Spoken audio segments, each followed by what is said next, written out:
হে পৰম বৈষ্ণৱ, পৰম ঈশ্বৰ কৃষ্ণ জগতৰ স্বামী, তেওঁৰ মায়াক আমি জানিবৰ বাবে তোমাৰ চৰণত সেৱা নিবেদন কৰা হৈছে। যি ব্ৰহ্মাদিকো মোহে যিটো সিটো কোন মায়া, কহিও সিদ্ধ হ'ব যদি থাকে দায়া। তোমাৰ হবে যদি আমাৰ ওপৰত কৃপা দৃষ্টি বৰ্ষণ কৰিছা, তেতিয়াহ'লে ভগৱন্তৰ মায়াৰ বিষয়ে আমাক অকণমান কৃপা কৰা। হেনবা বুলিবা যিটো কহিলো ভকতি, তাকে জানি ভৈলা তুমি কৃতাৰ্থ সম্প্ৰতি। নালাগে জানিব আৰু বিস্তৰ তোমাৰ, শুনিও সিদ্ধ হ'ব সিদ্ধান্ত ইহাৰ।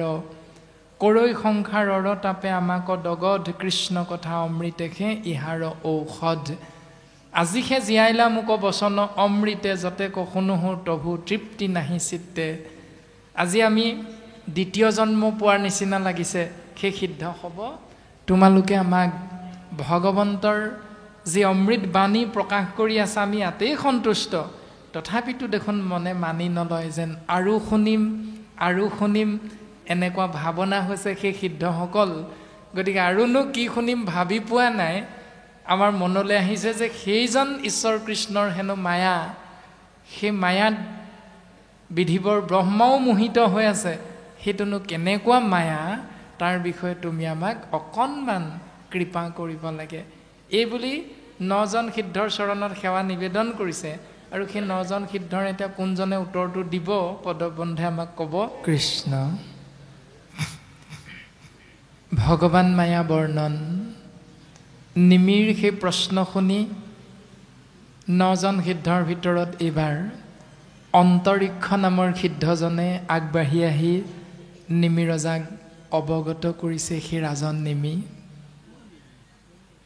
সোণা ৰাজা যিটো মায়া জগত প্ৰসিদ্ধ, জগতত ব্যাপ্তমান হৈ থকা সেই মায়াৰ বিষয়ে তোমাক কওঁ। প্ৰত্যেকে দেখাইবে তাংক কাহাৰ শকতি, মায়াৰ কাৰ্যক কহোঁ শুনা মহামতি।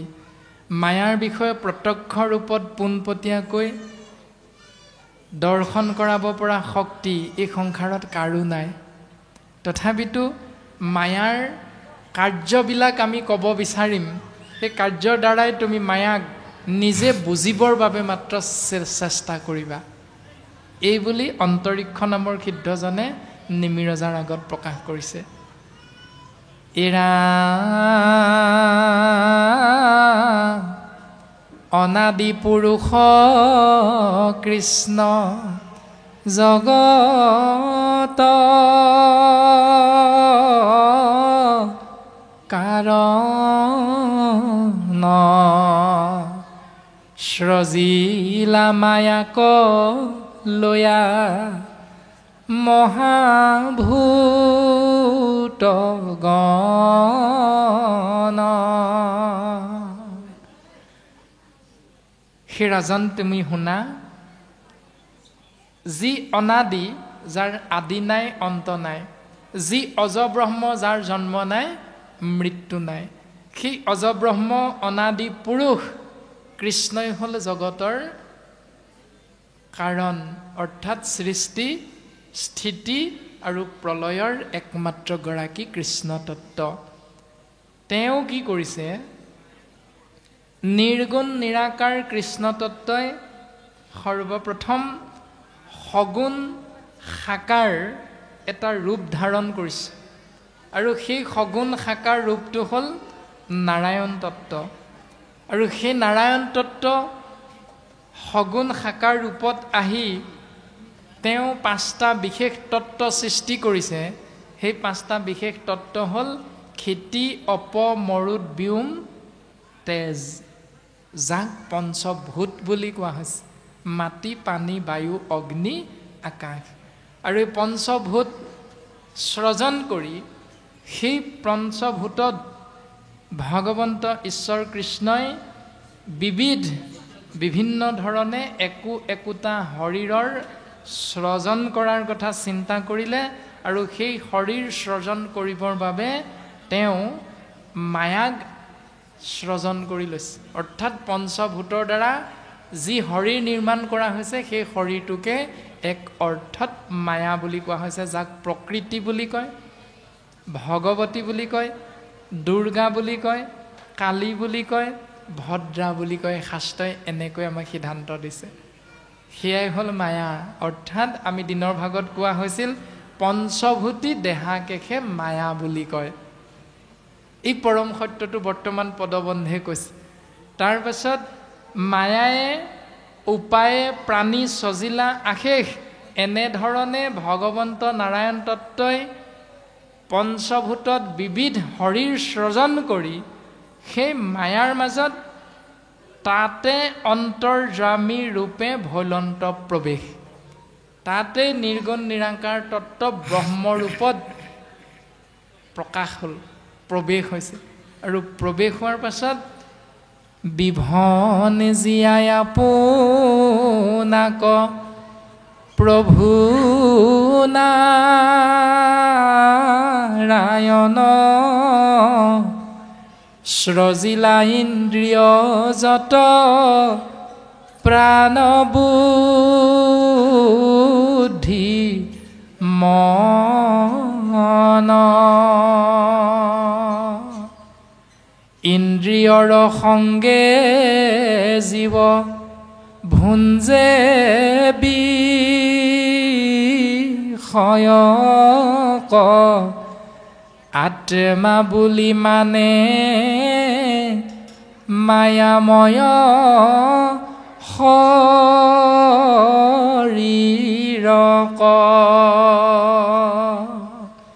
এনেকৈ ভগৱন্ত পুৰুষে সেই শৰীৰত প্ৰৱেশ কৰে আৰু সেই শৰীৰটোত 10টা ইন্দ্ৰিয় যোগ কৰে, পঞ্চ জ্ঞানেন্দ্ৰিয়, পঞ্চ কৰ্মেন্দ্ৰিয়, 10 প্ৰাণ, মন, চিত, বুদ্ধি, অহংকাৰ সহিতে 24টা তত্ত্ব। আৰু 25 নম্বৰ তত্ত্বটো হ'ল আত্মা তত্ত্ব, যি পৰমাত্মাৰ অংশস্বৰূপ। ইন্দ্ৰিয়ৰ সংগে জীৱ ভুঞ্জে বিষয়ক, এনেকৈ ইন্দ্ৰিয়ৰ সংগী হৈ বিষয় সুখত জীৱই এই সংসাৰত বৰ্তি থাকে, কিন্তু সেই জীৱই আত্মা বুলি মানে মায়াময় শৰীৰক। এই শৰীৰটোকে আকৌ আমি সমস্ত জনাই মই বুলি ভাবি থাকোঁ, অৰ্থাৎ আত্মা বুলি ভাবি থাকোঁ। আত্মাও বেলেগ, শৰীৰো বেলেগ, কিন্তু ইয়াৰ পাৰ্থক্যটো বুজিব নোৱাৰা ব্যৱস্থাটোৱে হ'ল ভগৱন্তৰ মায়া। তাৰ পাছত ধৰে মহামোহে আতি হুৱে জ্ঞান শূন্য,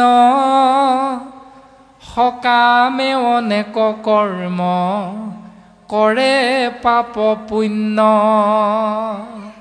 এনেকৈ এই শৰীৰটোকে মই বুলি ভাবি, আত্মা বুলি ভাবি এই মহামোহৰ মাজত জ্ঞান শূন্য হৈ যিবিলাক জীৱই হৰি সেৱালে পিঠি দিয়ে, তাৰ বিপৰীতে কৰা কৰ্মবিলাকৰ নাম হ'ল ৰাজন সকাম কৰ্ম। সকাম মানে ইচ্ছাজনিত। এই সকাম কৰ্ম কৰি কৰি জীৱবিলাকে হৰি সেৱালে পিঠি দি জীৱই অনেক পাপ আৰু পুণ্যৰ মাজত অৱস্থান কৰিব লগা হয়। আৰু তাৰ পাছত সেহি কৰ্ম ফল ভুঞ্জি ভ্ৰমে সংসাৰত, নাহি অন্ত জীৱৰ যাতনা দুখ যত। মিছা মায়াময়ত উপজৈ মৰৈ জীৱ, এহি লীলায়াতে প্ৰীতি সুন্ত সদা শিৱ। যাৱে সৃষ্টি থাকৈ মহা নিমিলে প্ৰলয়, জনম মৰণ ভাৱে নেৰাই মৃত্যু ভয়। তাৰ পাছত আত্মাই সেই কৰ্ম ফল ভোগ কৰিবৰ বাবে এই সংসাৰত আহি বিভিন্ন ৰূপ ধাৰণ কৰি বিভিন্ন শৰীৰত সোমাই এই সংসাৰত 84 লক্ষ বাৰ ভ্ৰমণ কৰিব লগা হয়। নাহি অন্ত জীৱৰ যাতনা দুখ যত। এনেকৈ জীৱই বিভিন্ন ধৰণে দুখ যন্ত্ৰণাৰ মাজত অৱস্থান কৰিব লগা হয়। এই মিছা মায়াময়ত উপজৈ মৰৈ জীৱ, এই সংসাৰখনেই হ'ল মিছা, তুমিহে কেৱল সত্য, মিছা সবে আন, জানি জ্ঞানী গণে কৰে হৃদয়ত ধ্যান।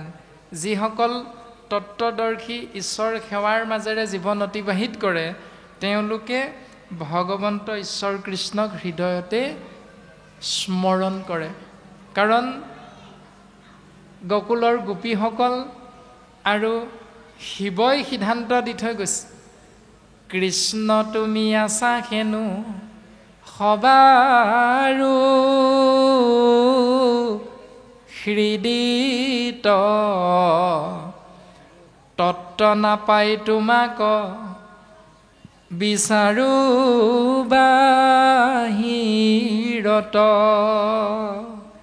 ভগৱন্ত কৃষ্ণ সমস্তৰে হৃদয়ত আছে, কিন্তু পৰম সত্যটো তত্ত্বটো উপলব্ধি নোহোৱাৰ বাবে আমি প্ৰত্যেকে বিভিন্ন স্থানত গৈ গৈ ভগৱন্তক বিচাৰি ফুৰোঁ।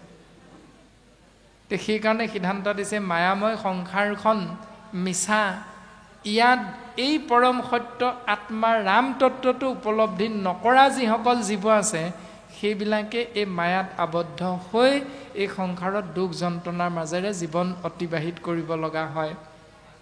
হে ৰাজন, যাৱে সৃষ্টি থাকৈ মহা, নিমিলে প্ৰলয় জনম মৰণভাৱে নেৰাই মৃত্যু হয়। এনেকৈ সৃষ্টি থাকে মানে প্ৰলয় নহয় মানে, আৰু সৃষ্টিৰ পাছত যেতিয়া ধ্বংস হয় প্ৰলয় হয়, এনেকৈ জন্ম আৰু মৃত্যু জীৱই সময়ে সময়ে আশ্ৰয় কৰিব লগা হয় কৰ্ম ফল ভোগ কৰিবৰ বাবে। এইটোৱে হ'ল ঈশ্বৰৰ মায়া।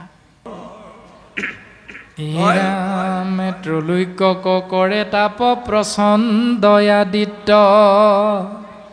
অনন্ত মুখৰ বহ্নি বজাই বিপৰীত, পাতালৰ পৰা দহি আহে ওপৰক, লগত সহায় বহে বায়ু অমূৰ্তক, অগণিৰ শিখায়ে দহৱে দহো দিশ, পাছে মেঘে কৰে বৃষ্টি সতে কবৰিষ, পৰে জলধাৰা ষষ্ঠি সুন্দৰ সমান,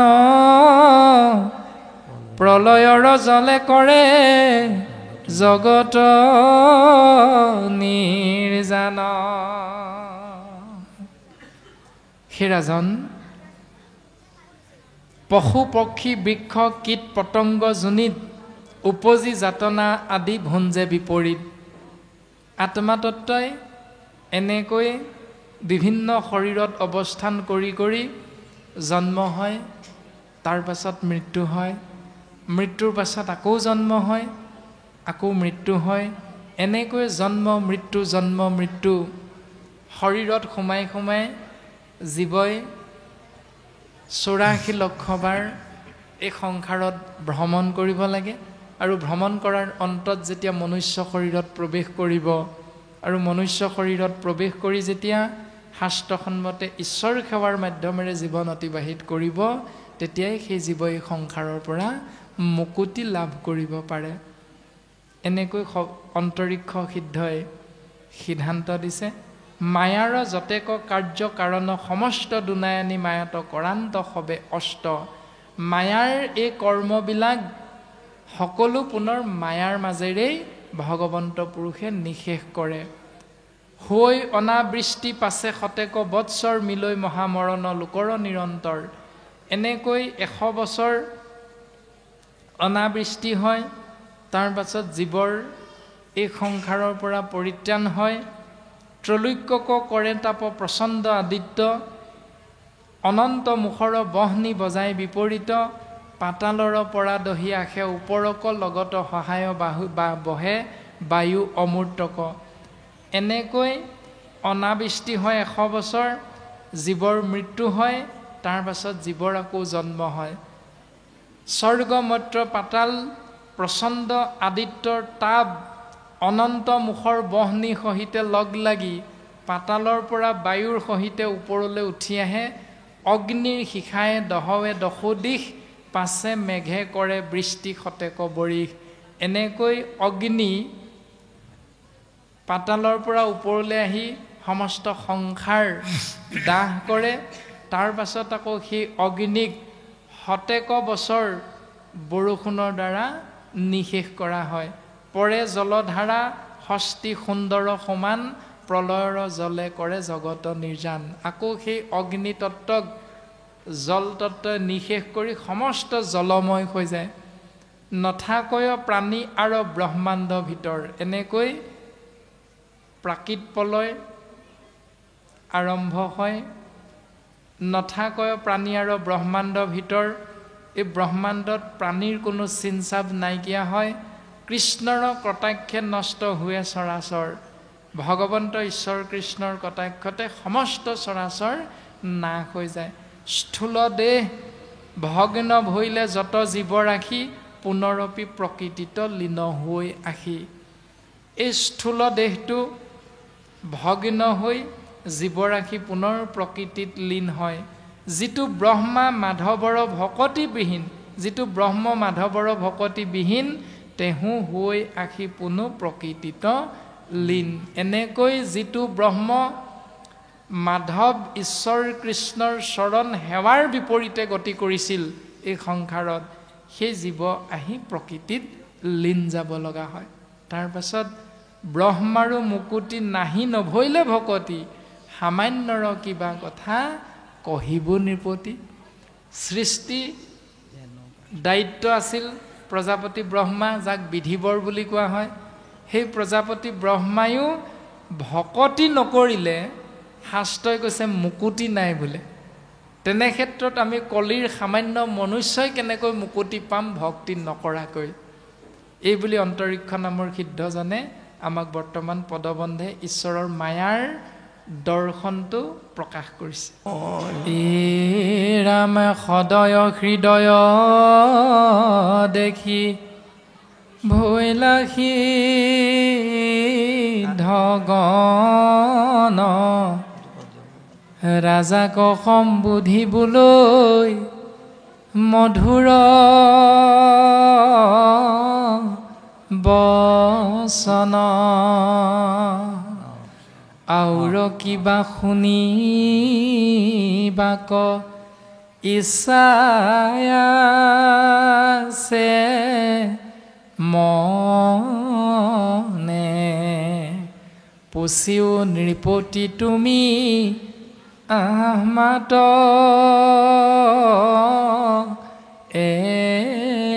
এখনে তাৰ পাছত সদয় হৃদয় দেখি ভৈলা সিদ্ধগণ ৰাজাক সম্বোধি বুলৈ মধুৰ বচন ৰাজাৰ আগত মধুৰ বচন প্ৰকাশ কৰিছে সেই ৰাজন নেমি কোৱাচোন তোমাৰ আৰু কিবা জানিব লগা আছে তোমাৰ কিবা এতিয়াও ইচ্ছা আছে জানিবৰ বাবে এই বুলি অন্তৰীক্ষ নামৰ সিদ্ধজন সহিতে 9জন সিদ্ধই নিমিৰ আগত সেৱাভাগী নিবেদন কৰিছে তাৰ আগত প্ৰকাশ কৰিলে অন্তৰীক্ষ সিদ্ধই সেই ৰাজন তুমি শুনা যেন কাষ্ঠ দহিলে অগণি নৰ হয় যেতিয়া অগ্নি তত্ত্বই এডাল খৰি বা কাঠ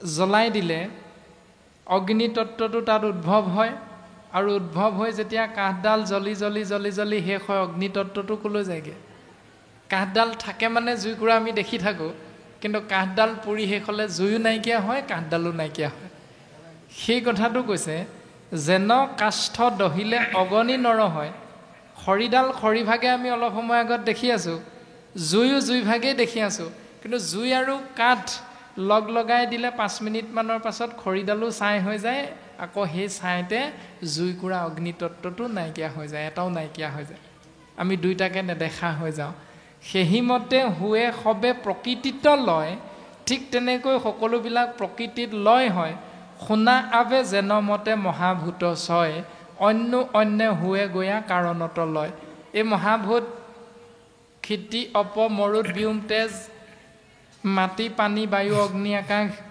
এই মহাপঞ্চভূত সহিতে যি মহাভূত এইবিলাক কেনে ধৰণে লয় হয় তোমাৰ আগত আমি মায়াৰ দৰ্শনটো কৰাওঁ শুনা ৰাজন। পৃথিৱীৰ গন্ধ গুণ হৰিবে অনিল, তেখনে পৃথিৱী গয়া হৈবে ক হলিল। পৃথিৱীৰ যি গন্ধ যি গুণ এইবিলাক অগ্নিতত্ত্বই নাইকিয়া কৰে আৰু তেনেকৈয়ে পৃথিৱী তত্ত্ব গৈ হলিল সমাধি হয় অৰ্থাৎ নাশ হয়। যেবে জল হন্তে বায়ু ৰস হৰি লয়, হেহি জল অগণিত হুৱে আশী লয়। আকৌ যেনেকৈ জলে বায়ু ৰস আদিবিলাক হৰণ কৰে, সেই জল আহি আকৌ অগ্নিত নাশ হৈ যায়। অগ্নিৰ ৰূপক পাছে হৰিবেক তম, তেবে অগ্নি বায়ুত প্ৰৱেশে এহি ক্ৰম। অগ্নি তত্ত্বটো আকৌ তম গুণত আহি নাশ হৈ যায় আৰু এনেকৈ অগ্নি বায়ুত প্ৰৱেশ হয় ক্ৰম অনুসাৰে। হৰিবেক গন্ধ গুণ বায়ুৰ গগনে, গগনত বায়ু যায় পখিব তেখনে। তাৰ পাছত বায়ুৰ যি গন্ধ আৰু গুণ এইবিলাক আকাশে লয় কৰে অৰ্থাৎ আকাশত নাশ হয়। গগনত বায়ু, গগনত অৰ্থাৎ আকাশত বায়ু সোমাই যায়। তাৰ পাছত আকাশৰ শব্দ গুণ হৰিবেক কাল, পাশে অহংকাৰত আকাশ ততকাল। আকাশৰ আকৌ যি শব্দ যি গুণ এইবিলাক কালে নিশেষ কৰি দিয়ে। তাৰ পাছত সেই আকাশ তত্ত্বটো নিহিত হৈ গৈ অহংকাৰত, আৰু সেই অহংকাৰত কি আছে? মন বুদ্ধি আৰু ইন্দ্ৰিয়বিলাকত থকা দেৱতাবিলাক, মন বুদ্ধি ইন্দ্ৰিয় দেৱতা যত আছে সমে অহংকাৰত প্ৰৱেশ কৰিব পাছে। এই সকলোবিলাক দেৱতা শৰীৰত থকা 14জন সাক্ষী ইন্দ্ৰিয়বিলাকত যিবিলাক আছে আমাৰ, সেই ইন্দ্ৰিয়বিলাকত থকা দেৱতাসকল অহংকাৰ তত্ত্বত গৈ প্ৰৱেশ হয়। তাৰ পাছত হেহি অহংকাৰ লীন হৈবে মহত্তত্ব, প্ৰকৃতিত লয় হৈবে আপুনি মহত্ব। তাৰ পাছত সেই অহংকাৰ তত্ত্ব দেৱতাসকলৰ সহিতে মহত্তত্বত লীন যায়। আকৌ সেই মহত্তত্ব প্ৰকৃতিত গৈ লীন যায়। কহিলো নৃপতি প্ৰতি প্ৰলয়ৰ ক্ৰম, এহিটো কৃষ্ণৰ মায়া পৰম দুৰ্গম। এইটোৱে হ'ল কৃষ্ণৰ মায়া, যিটো বুজিবৰ বাবে আমি মনুষ্যৰ সহজ নহয়। এনেকৈ অন্তৰীক্ষ নামৰ সিদ্ধজনে ভগৱন্তৰ মায়া দৰ্শন কৰাইছে নিমিৰজাৰ আগত। ব্ৰহ্মা আদি কৰি কীট পতংগ পৰ্যন্ত, মায়াই সবাকো কৰৈ সৃষ্টি স্থিতি অন্ত। মায়াৰ জৰিয়তে ভগৱন্ত পুৰুষে সৃষ্টি কৰে, মায়াৰ জৰিয়তে ভগৱন্ত পুৰুষে পালন কৰে, মায়াৰ জৰিয়তে ভগৱন্ত পুৰুষে আকৌ সবাকো নিশেষ কৰে। কোটি কোটি কল্পে মৰি উপজে মায়াত, হেনজন নাহিকে মায়াৰ এৰাই হাত। এনেকৈ কোটি কোটি কল্প জন্ম হয় মৃত্যু হয়, এয়া সকলো মায়া। আৰু সেই মায়াৰ পৰা হাত সাৰিব পৰা মনুষ্য এই সংসাৰত নাই ৰাজন। কিন্তু সেইজনেই মায়াৰ পৰা হাত সাৰিব পাৰিব যিজনে কেৱল ঈশ্বৰ পুৰুষৰ নামত নিজকে অৰ্পণ কৰি দিলে। যতেক জগত দেখা মায়াৰ নিৰ্মাণ, বৰ্ণাইলো মায়াক ৰজা দেশ বিদ্যমান। এই সমস্ত ব্ৰহ্মাণ্ড মায়াৰ দ্বাৰাহে নিৰ্মাণ হৈছে, আৰু এই সকলোখিনি তোমাৰ আগত আমি আংশিক প্ৰকাশ কৰা হৈছে। সেই ৰাজন, তোমাৰ আৰু কিবা জানিবৰ শুনিবৰ ইচ্ছা যদি আছে তুমি আমাক প্ৰকাশ কৰা। তাৰ পাছত মায়া তৰণৰ উপায়, এতিয়া সেই মায়াৰ বিষয়ে ক'লে, আৰু এই মায়াৰ পৰা পৰিত্ৰাণ পাবৰ উপায়টো কি পদে আমাক প্ৰকাশ কৰিছে। এৰা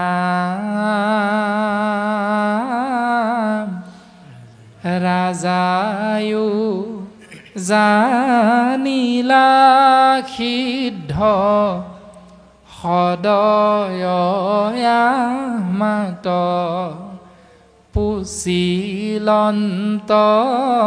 কথা পাছে, কৰি প্ৰণিপাত শুনা সিদ্ধ হব আমি কহিলো নিশ্চয় শুনিয়া মায়াৰ কথা ভৈলো মহাভয় এ ৰাম ৰাম বিষয়ৰ বিকল নুগুচে কদাচিত ৰাত্ৰি দিনে গৃহ কুটুম্বত মাত্ৰ চিত সি সবুজিমতে মহাসুখে তৰে মায়া কহিও পায় হেহি যদি থাকে দায়া সেই সিদ্ধ হ'ব।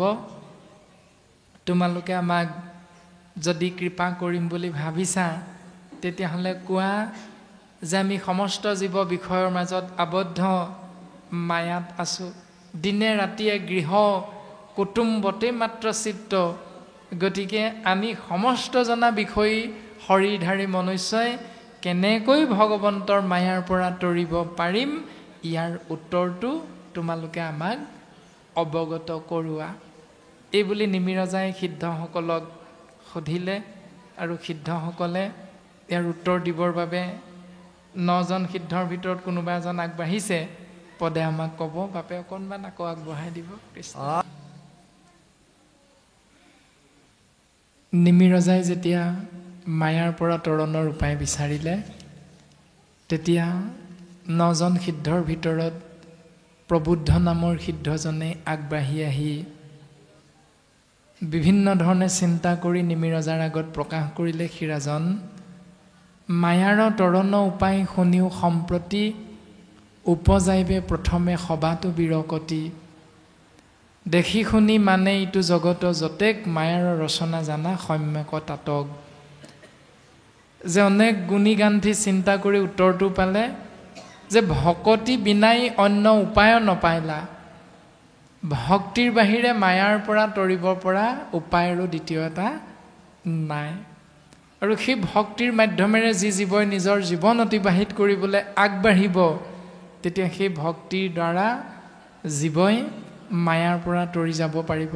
প্ৰথমে ভক্তিৰ দ্বাৰা জীৱই বিষয়ত বিৰকতি হ'ব, তাৰ পাছত এই জগতখন যে মায়াৰ ৰচনা এই জ্ঞানটো আহিব, তাৰ পাছত দুখ দূৰ যাইবে সুখ হৈবে বুলি মনে কৰ্ম আৰম্ভ কৰে মহামূঢ়জনে। যি মহামূঢ়জনে দুখৰ পৰা পৰিত্ৰাণ পাই সুখেৰে জীৱন অতিবাহিত কৰিম বুলি ধনৰ কথা চিন্তা কৰে, দুখকে মিলাৱে সুখ নাহিকে কিঞ্চিত দেখিবা কৰ্মৰ ফল খেন বিপৰীত। কৰ্মৰ ফল যদি ইচ্ছা কৰি কৰ্মৰ মাজত জীৱন অতিবাহিত কৰিবলৈ ইচ্ছা কৰে তেতিয়াহ'লে আপোনাৰ মৃত্যু বুলি মানিবেক ধন নানা পীড়া মিলৈ আখি ইহাৰ কাৰণ। ধনেই তেতিয়া সেই জীৱৰ মৃত্যুৰ কাৰণ হৈ পৰে। পুত্ৰ পত্নী পশু গৃহ ক্ষণিক চঞ্চল কোন প্ৰীতি সাধিবেক ইসবু নিষ্ফল। যে মোৰ পত্নী মোৰ পুত্ৰ মোৰ পশু মোৰ ঘৰ এই ভাৱনাযুক্ত হৈ যিসকলে এই সংসাৰত কৰ্ম কৰিবলৈ বা কৰ্মৰ মাধ্যমেৰে জীৱন অতিবাহিত কৰিব, সেইসকলে কেতিয়াও এই সংসাৰৰ পৰা তৰাই দিব নোৱাৰে। যদি বোলা ধনসন্তে ধৰ্ম উপজয়, যদি হে নিমিৰাজন কোনোৱে ভাবে যে ধনৰ দ্বাৰাই ধৰ্ম হয় তেতিয়াহ'লে সেই ধন সন্তে স্বৰ্গ সুখক পায়। হয়, সেই ধনৰ সন্তে জীৱই স্বৰ্গ সুখ পাব পাৰে, কিন্তু শুনিও স্বৰ্গত আছে যত যত সুখ সমস্তে বিনাশী সদা পাৱে মাত্ৰ দুখ স্বৰ্গত যি সুখৰ কথা শাস্ত্ৰসন্মতে আমি অলপ বছৰত বুজি পাওঁ সেই স্বৰ্গ সুখো কিন্তু এটা সময়ত নিশেষ হৈ যায় অৰ্থাৎ হিউ কেতিয়াও চিৰন্তন সত্য নহয় হিউ হ'ল বিনাশী আপোনাৰ সমান পৰৰ দেখি চিক কৰি নিন্দা বাদ তৈতো বিবাদ অধিক নিজৰ সমান আনৰ ধন সম্পত্তি ঐশ্বৰ্য দেখি সেই অন্যজনক নিন্দা কৰি বাদ বিবাদ কৰি যিসকলে তেনেধৰণে জীৱন অতিবাহিত কৰে অনুদিনে দেখৈ যেন পুণ্য যায় ক্ষয় মনৰ নুগুচে সদা পতনৰ ভয় তেনেকৈ যি পুণ্য আছিল সেই পুণ্যবিলাকো সেই বিপৰীত চিন্তাৰ মাজেৰে জীৱন অতিবাহিত কৰাৰ কাৰণে পুণ্যবিলাক ক্ষয় হয় নাইকিয়া হয় আৰু মনৰ পৰা পতনৰ ভয়টো কোনোদিন আঁতৰি নাযায় এনেকৈ প্ৰবুদ্ধ নামৰ সিদ্ধজনে মায়াৰ পৰা হাত সৰাৰ উপায় দি পদবন্ধে আমাক প্ৰকাশ কৰিছে হেন জানি চাহে যিটো উত্তম কল্যাণ প্ৰথমে কৰিবে সিটো গুৰুক সন্মান এনেকৈ যিজনে মায়াৰ পৰা পৰিত্ৰাণ পাই নিজৰ জীৱনটো অতিবাহিত কৰিবলৈ চেষ্টা কৰে তেতিয়াহ'লে তেওঁ দ্বিতীয়তে কৰিব লাগিব ভক্তিৰ মাধ্যমেৰে জীৱন অতিবাহিত কৰি কৰিব লগা কৰ্মটো হ'ল যে প্ৰথমে কৰিবে সিটো গুৰু সন্মান তেওঁ গুৰুজনক সন্মান কৰিবলৈ শিকিব লাগিব জানন্ত শাস্ত্ৰৰ তত্ত্ব কৃষ্ণত ভকত হেহি গুৰু উপদেশ দিবাক শপত শাস্ত্ৰৰ তত্ত্ব যিজনে জানে তেওঁ কৃষ্ণৰ ভকত আৰু কৃষ্ণৰ ভকত হৈ সেই গুৰুজনে যিসকলক শৰণ দিব ভজন দিব তেওঁ কেৱল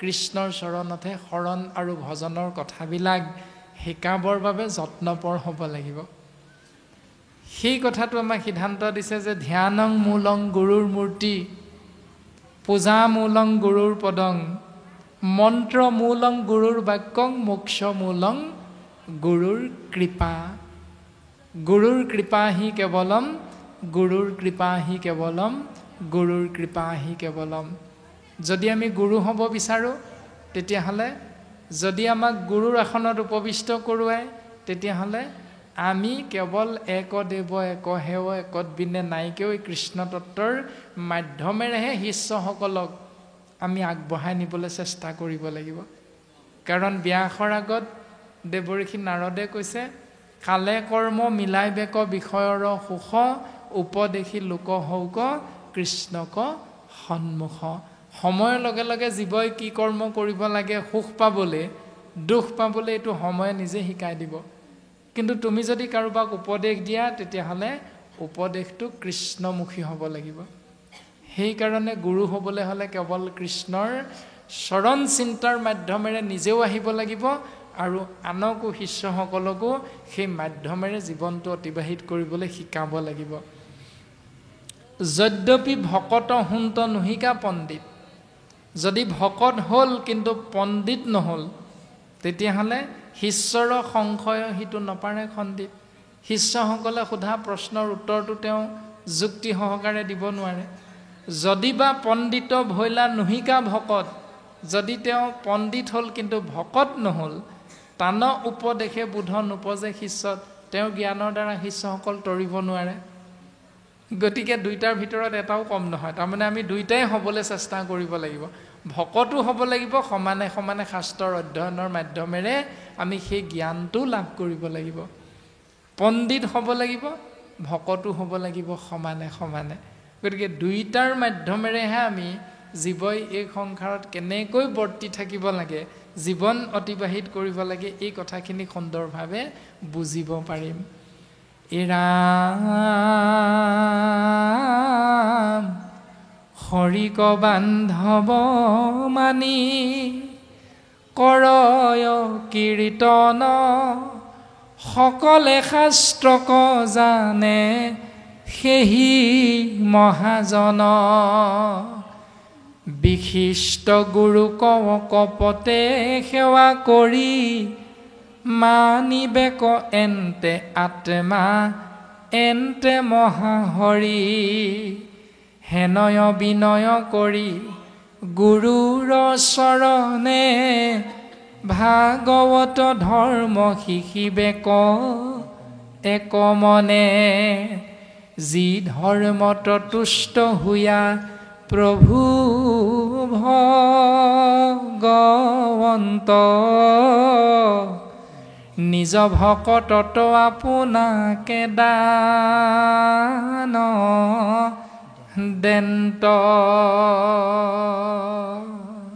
হৰিক বান্ধৱ মানি যিজনে তেওঁৰ নামেই কীৰ্তন আশ্ৰয় কৰে সকলে শাস্ত্ৰক জানে যিজন মহাজন যিজনে বিশিষ্ট গুৰুক অকপতে সেৱা কৰি মনত মানি লয় এওঁ আত্মা এওঁ মহাহৰি হেনয় বিনয় কৰি সেই বিনয় ভাৱাপন্না হৈ গুৰুৰ চৰণত নিজকে অৰ্পণ কৰি ভাগৱত ধৰ্ম এক মনহুয়া হৈ যিজনে শিকিবলৈ চেষ্টা কৰে চিন্তা কৰে যি ধৰ্মত তুষ্ট হৈ প্ৰভু ভগৱন্তই নিজকো ভকতৰ চৰণত দাস হিচাপে অৰ্পণ কৰি দিবলৈ কুণ্ঠাবোধ নকৰে সেই নিয়ম মায়াতৰণৰ একমাত্ৰ উপায় এই বুলি প্ৰবুদ্ধ নামৰ সিদ্ধজনে নিমি ৰজাৰ আগত পদবন্ধে সিদ্ধান্ত দিলে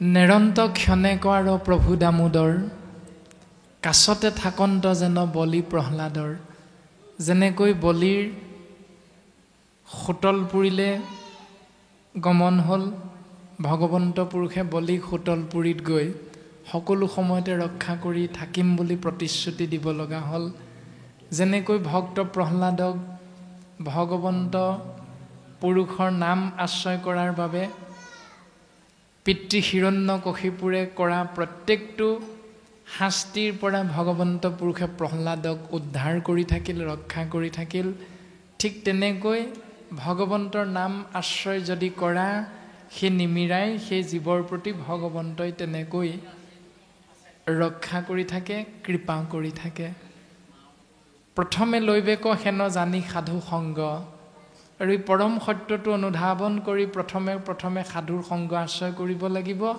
কৰিবেক আন বিষয়ত আশা ভংগ আন বিষয়ত যি আশা সেই আশাটো ত্যাগ কৰিব লাগিব তাৰ পাছত সমস্তকে ঈশ্বৰত অৰ্পিবেক চিত্তে উত্তমত প্ৰীতি কৰিবেক যথোচিতে তাৰ পাছত সমস্তকে ঈশ্বৰত অৰ্পণ কৰিব লাগিব উত্তমৰ প্ৰতি প্ৰীতি শ্ৰদ্ধা ভক্তি মান্য অনুসাৰে সমানসকলৰ প্ৰতি প্ৰেম মিত্ৰতা আৰু দুখীয়াসকলৰ প্ৰতি দয়া মৰম স্নেহ কৰিবে ভাৱনা গুৰু উপদেশ পায়া গুৰুৰ উপদেশ লৈ এই ভাৱনা যুক্ত হৈ জীৱন অতিবাহিত কৰিব লাগিব সত্য শৌচ অহিংসা সম দম আদিবিলাক শিকিব লাগিব সুখ দুখ হৰিষ বিষাদে শৈবে সম এই সকলো সময়তে নিজক সমান কৰি ৰাখিবলৈ স্থিতপ্ৰজ্ঞ হিচাপে নিজক ৰাখিবলৈ চেষ্টা কৰিব লাগিব সবাকে সহিবে আৰু শৈবে অকুটিল ব্ৰহ্মচৰ্য ধৰিবেক শৈবেক সুশীল উপযুক্ত পাত্ৰ বুজি পঢ়িবেক বেদ সবাতে দেখিব ঈশ্বৰক অবিচ্ছেদ সমস্ততে ঈশ্বৰ আত্মা ৰাম তত্ত্ব দৰ্শন পাবলৈ চেষ্টা কৰিব লাগিব এনেকৈ প্ৰবুদ্ধ নামৰ সিদ্ধজনে নিমি ৰজাৰ আগত মায়াতৰণৰ উপায় ক্ৰম অনুসাৰে প্ৰকাশ কৰিছে ভাগৱত শাস্ত্ৰে শ্ৰদ্ধা কৰিবে নিতান্ত ভাগৱত শাস্ত্ৰক নিতান্তই শ্ৰদ্ধা কৰিব লাগিব কিন্তু বিপৰীতে নকৰিবা নিন্দা আন শাস্ত্ৰকো একান্ত কিন্তু অন্য শাস্ত্ৰবিলাকক আকৌ তাৰ বিপৰীতে নিন্দা নকৰিবা হৈবে ক্ষমাশীল দয়া কৰিবে লোকক তুমি ক্ষমাশীল হবা জীৱৰ প্ৰতি দয়া হবা দয়া কৰিবা অন্তৰ্যামী ৰূপে জানিবেক ঈশ্বৰত আৰু অন্তৰ্যামী ৰূপে ঈশ্বৰ তত্ত্ব উপলব্ধি কৰিবলৈ চেষ্টা কৰিবা এৰাম যদি বোলা দুষ্কৰ ই হব মহাকৰ্ম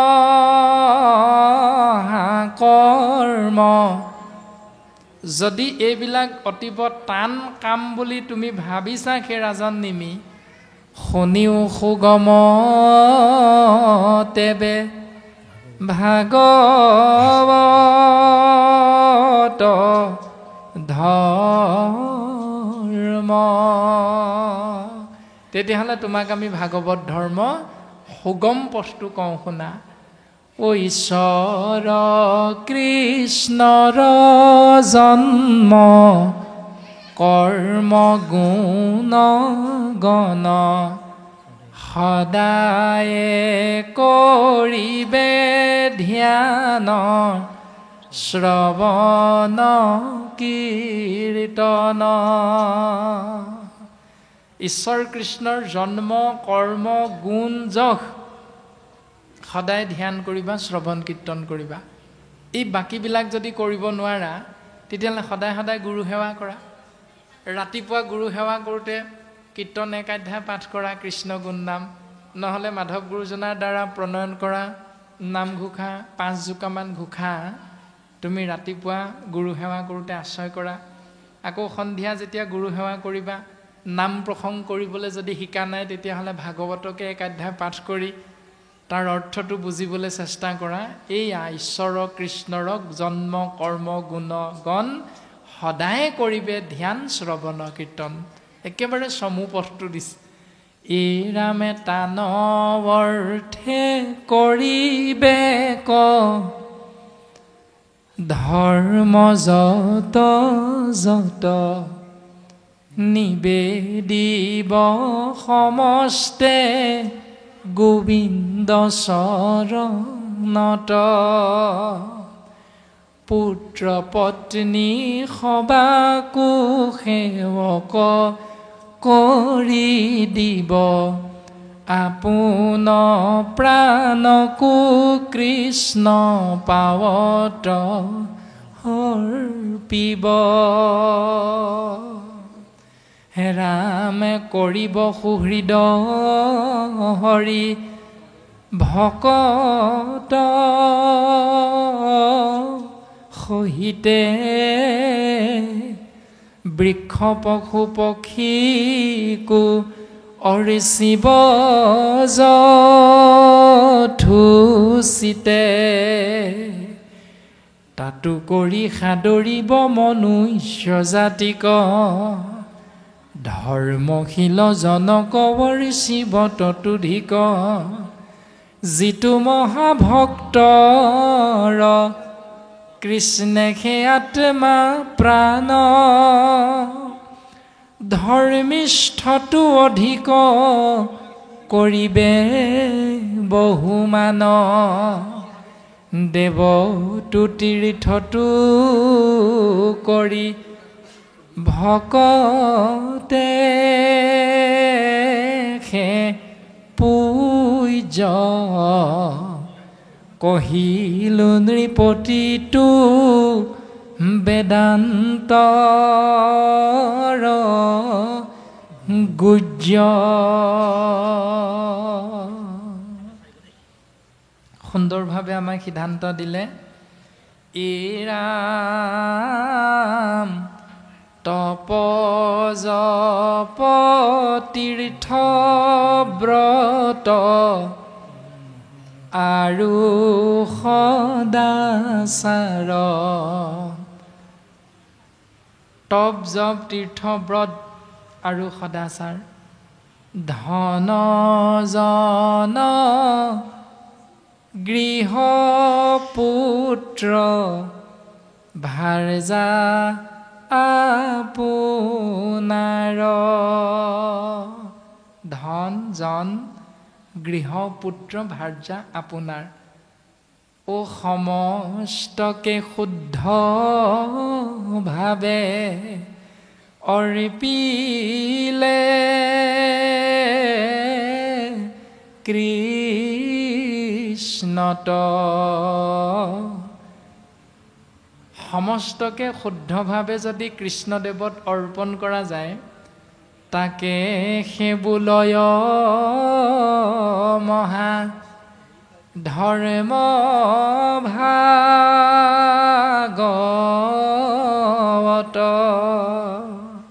তাৰ নামেই হ'ল মহাভাগৱত ধৰ্ম। এতিয়া আপুনি আমি ইয়াৰ মাজেৰে যদি চিন্তা কৰোঁ, তপ জপ তীৰ্থ ব্ৰত আৰু সদাচাৰ, ধন জন গৃহ পুত্ৰ ভাৰ্যা আপোনাৰ। আমাৰ এটি পুত্ৰ জন্ম হৈছে, ঈশ্বৰত অৰ্পণ কৰোঁ নে নকৰোঁ? এতিয়া পুত্ৰটি জন্ম হ'ল, চোৱা বুলি ঈশ্বৰৰ জেগালৈ নাযাওঁ। জননা খোজটো কেৱল মাতৃৰ লগতহে থাকে, পিতৃৰ লগতো নাথাকে। পিতৃ স্নান মাত্ৰেই জননা শৌচৰ পৰা শুদ্ধি হয়। তাৰ পাছত গৃহ, এখনি ঘৰ নিৰ্মাণ কৰিবৰ বাবে গাঁৱৰ পৰা ওলাই গৈ যেতিয়া টাউনত মাটি এডোখৰ কিনি ল'ম, সেই মাটিডোখৰ কিনি শিল ইটা বালিৰে গৃহখন নিৰ্মাণ কৰি সেই গৃহখনত যিদিনা আমি পদাৰ্পণ কৰিম, সেই দিনটোত ভকতৰ পদ্ম মুখখনতে বৈকুণ্ঠৰ পৰম মংগল এষাৰি নাম আশ্ৰয় কৰোঁ নে নকৰোঁ? যদি কৰোঁ, ভাগৱত ধৰ্ম। ৰাতিলৈ যদি আকৌ আমলৰীয়া হাঁহ এটা মাৰি তাৰ বিপৰীত নিয়মটো কৰোঁ, তেতিয়াহ'লে আকৌ সেইটো বিতি কৰ্ম। এতিয়া কোনটো কৰি আছোঁ নিজেহে বুজি পাম। শাস্ত্ৰই আমাক সুন্দৰভাৱে কৈ আছে। তাৰপিছত সন্তানটো জন্ম হ'ল, বছৰে বছৰে জন্ম বাৰ্ষিকীটো পালন কৰোঁ, নামটো হ'ল বাৰ্থডে।